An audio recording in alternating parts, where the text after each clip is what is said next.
Russians would say. Давай, давай, давай, поговорим, давай. Right? That's what the Russians would say. That's what a drunk Russian would say. Давай, давай, человек, давай. Um, there's a fundamental error of most people's logic when it comes to speedlights. What's a speedlight for? It's for dropping illumination on your subject. Well, sure it is. I mean, like backlit subjects, It's like, okay, that's the primary reason for speedlight, right? Yes and no. Kind of more no than yes. You can shoot outdoors. Speedlight doesn't reach out that far, even at maximum power. That's true.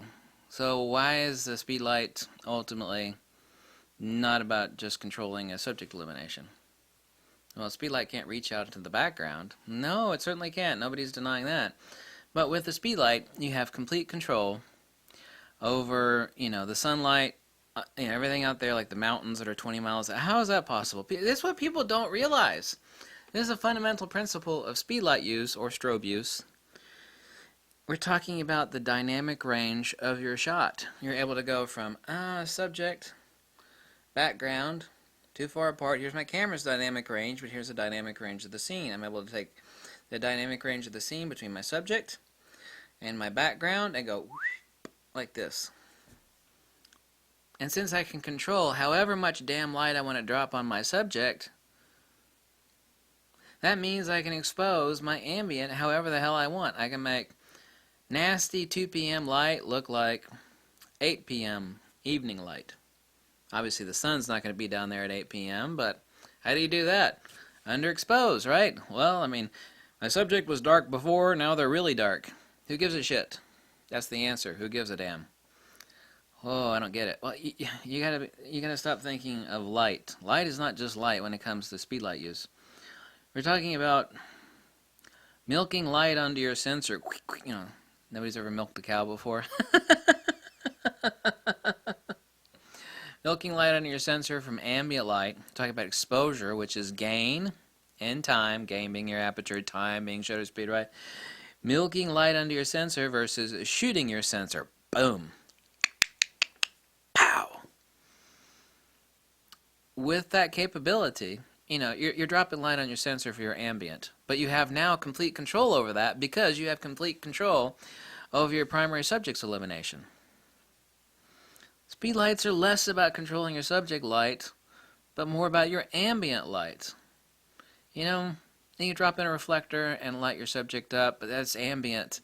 Ambient. I mean, what the hell are you going to do with a reflector other than reflect light? Well, I can stick a speedlight. Well, that's still a speedlight use. If you're using a reflector or an umbrella in conjunction with a speedlight, we're not talking about reflectors. We're talking about primary. We're talking about actually secondary subject illumination. You have full control over your. Just repeat this word. Repeat these words to yourself. With the speedlight, I am not just controlling my subject's illumination. I have now the ability to control all my This is the thing that nobody really seems to get until they think about it and then they realize it. You have complete control over your ambient illumination. Well, the ambient, how can I, my speedlight, my speedlight don't reach out there to like the mountains in the background. Of course it doesn't. Well, connect A plus B there. If you have complete control over the saturation or exposure of your main subject, you therefore then, I'm going to give a simple analogy to this as I've already done. You therefore then have complete control over your ambient illumination. Think about that for a second. If you don't think about that for a second, you're making a huge mistake.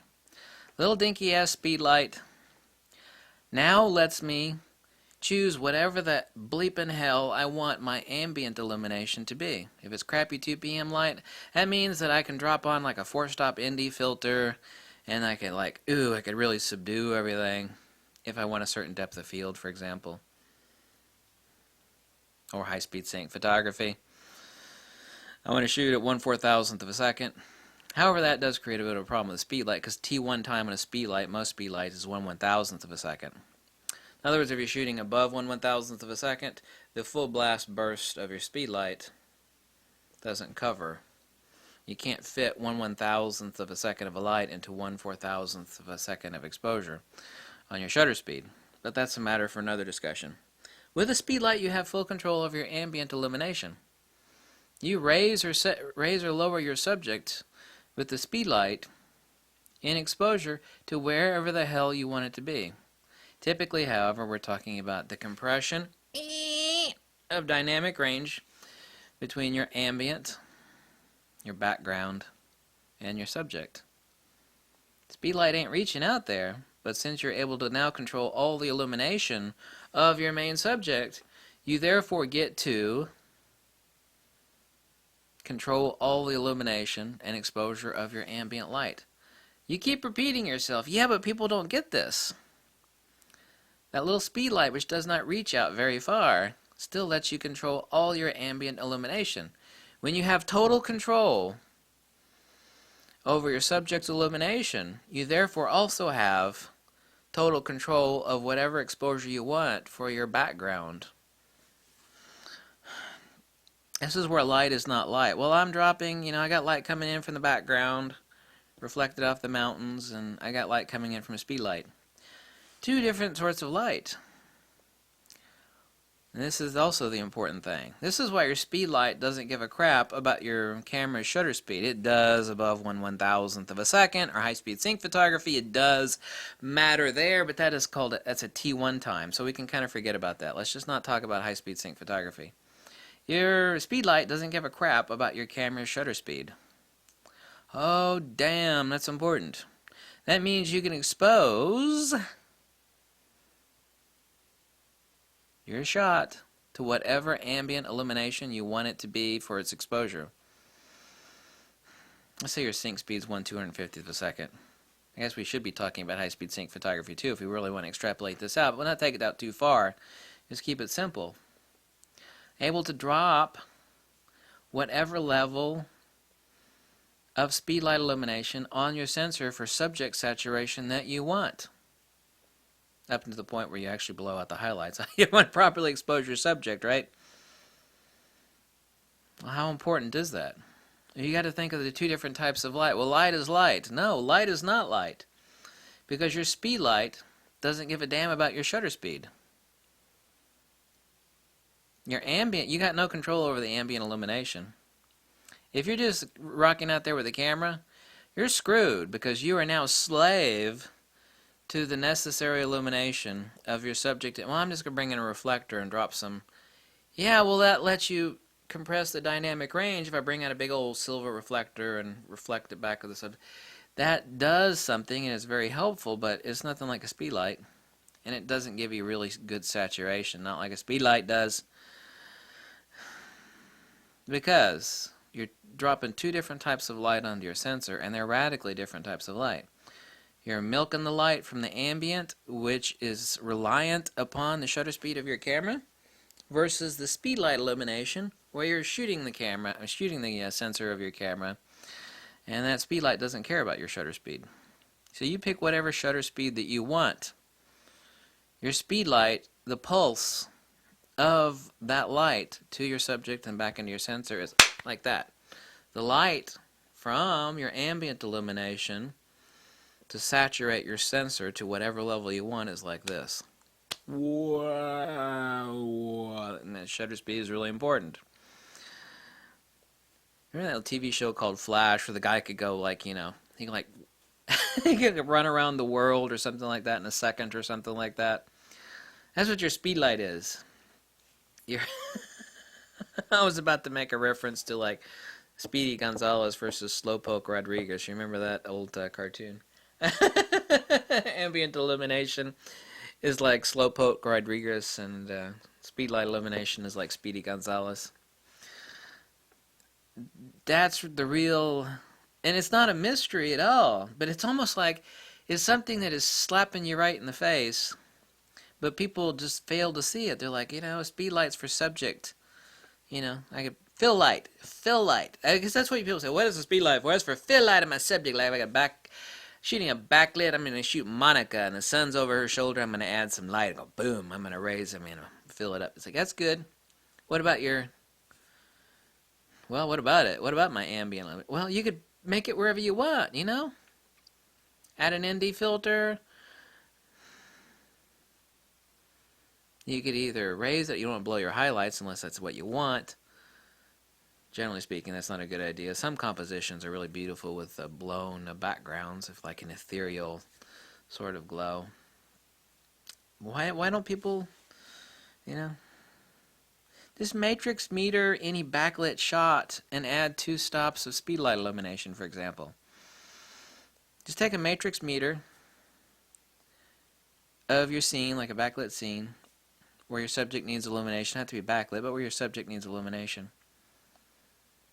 And add 2 stops of speedlight illumination. Use it in manual mode. Stick it on a tripod over here. Just like dial up a couple stops of light. Expose your ambient wherever you want it to, because when you control your subject's illumination, you now also have full control over all your ambient illumination. And that's what doesn't connect in people's brain.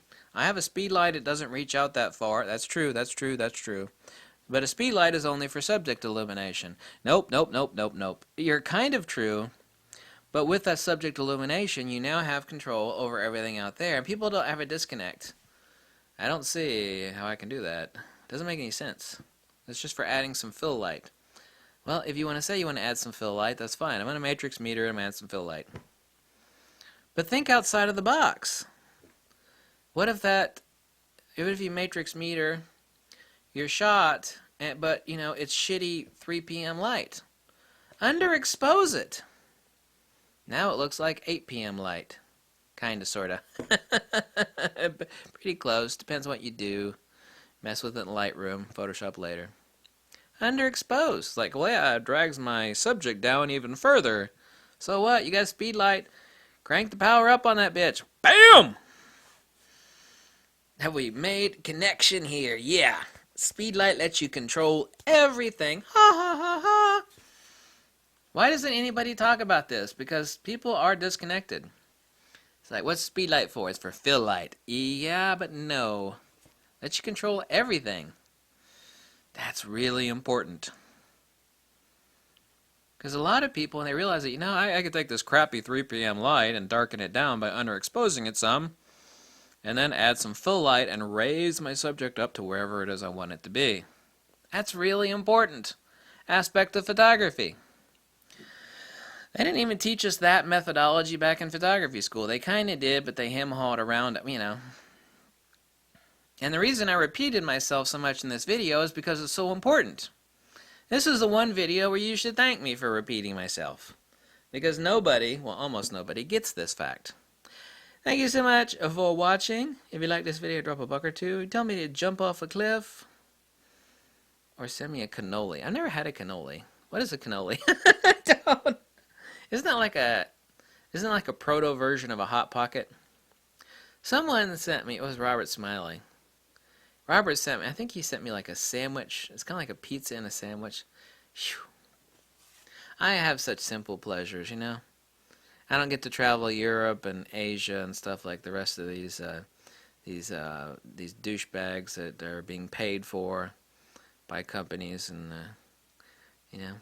Maybe I should turn into a corporate shill. That way I could get to travel Europe and see all the cool places. But no, I made a promise not to be a shill. I like not being a shill. You know, able to be more genuine and frank about things. That's got its upsides and it's got its downsides. The downside is I don't get to like rent a car and like travel around Ireland or Switzerland. I'd like to do that. I would like to spend like a month in Europe. Maybe I'll get there before I die. By the way, Europe is pretty damn expensive. Anyway. I got off on a tangent there. Thanks for watching. Bye.